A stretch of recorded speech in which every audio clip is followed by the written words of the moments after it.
श्री स्वामी समर्थ. ओम नमो भगवते वासुदेवाय नमः. अधिक मासात विष्णू सहस्रनाम पठणाचे फायदे. अधिक मास हा भगवान विष्णू यांना अत्यंत प्रिय मानला जातो. या महिन्यात केलेले जप, दान आणि व्रत अनेक पटींनी फलदायी होते असे शास्त्र सांगते.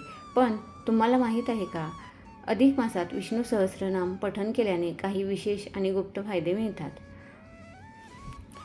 अधिक मास म्हणजे काय? अधिक मास हा साधारणपणे 3 वर्षांनी येणारा पवित्र महिना असतो. याला पुरुषोत्तम मास असेही म्हणतात. हा महिना भगवान विष्णूंना समर्पित आहे. शास्त्रानुसार या महिन्यात जप, तप, दान आणि पूजा केल्यास अनेक पटीने पुण्य मिळते. अपूर्ण राहिलेली आध्यात्मिक साधना पूर्ण करण्यासाठी हा सर्वोत्तम काळ मानला जातो. अधिक मासात विष्णू सहस्रनाम म्हणण्याचे विशेष फायदे. अनेक जन्मांचे पाप क्षीण होतात. धार्मिक मान्यतेनुसार श्रद्धेने सहस्रनाम पठण केल्यास मन, वाणी आणि कर्मातील दोष कमी होण्यास मदत होते. घरात सुख शांती वाढते. घरात रोज सहस्रनाम लावल्यास वाद कमी होतात. सकारात्मक ऊर्जा वाढते. मानसिक शांतता मिळते. आर्थिक अडचणी कमी होण्यास मदत होते. अधिक मासात भगवान विष्णूंची उपासना विशेष फलदायी मानली जाते. त्यामुळे पैशाची अडचण कमी होण्यास मदत होते.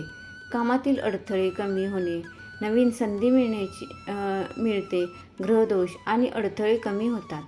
विशेषतः गुरुवार, एकादशी, प्रदोष काळ या दिवशी सहस्रनाम म्हटल्यास शुभ फळ मिळते असे मानले जाते. मन शांत आणि सकारात्मक होते. आजच्या तणावपूर्ण जीवनात सहस्रनाम हे मन स्थिर करते, भीती कमी करते आणि आत्मविश्वास वाढवते. विष्णुकृपा आणि संरक्षण कवच. अनेक भक्तांचा अनुभव. नियमित सहस्रनाम जपामुळे संकटात धैर्य मिळते आणि मनाला आधार मिळतो. सहस्रनाम कसे म्हणावे? सहस्रनाम कसे म्हणावे ते पुढील प्रमाणे पाहू. सकाळची पद्धत. लवकर उठून स्नान करावे. देवघर स्वच्छ करावे. तुळशीसमोर दीप लावावा. भगवान विष्णूंचा फोटो किंवा मूर्तीसमोर बसावे. ओम नमो भगवते वासुदेवाय जप करून सहस्रनाम सुरू करावे. पूर्ण पठण शक्य नसेल तर रोज काही नावे वाचावीत. सहस्रनाम ऐकावे. ओम नमो नारायणाय हा जप करावा. भक्ती आणि श्रद्धा महत्त्वाची मानली जाते. अधिक मासात केलेला एक विष्णू नामजप ही अनेक पटींनी फल देतो असे पुराणात सांगितले आहे.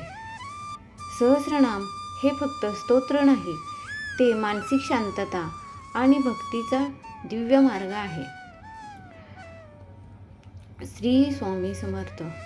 मित्रांनो, जर तुम्ही अधिक मासात विष्णू सहस्रनाम म्हणणार असाल तर कमेंटमध्ये ओम नमो नारायणाय नक्की लिहा. व्हिडिओ आवडला असेल तर लाईक, शेअर आणि सबस्क्राईब करायला विसरू नका. धन्यवाद.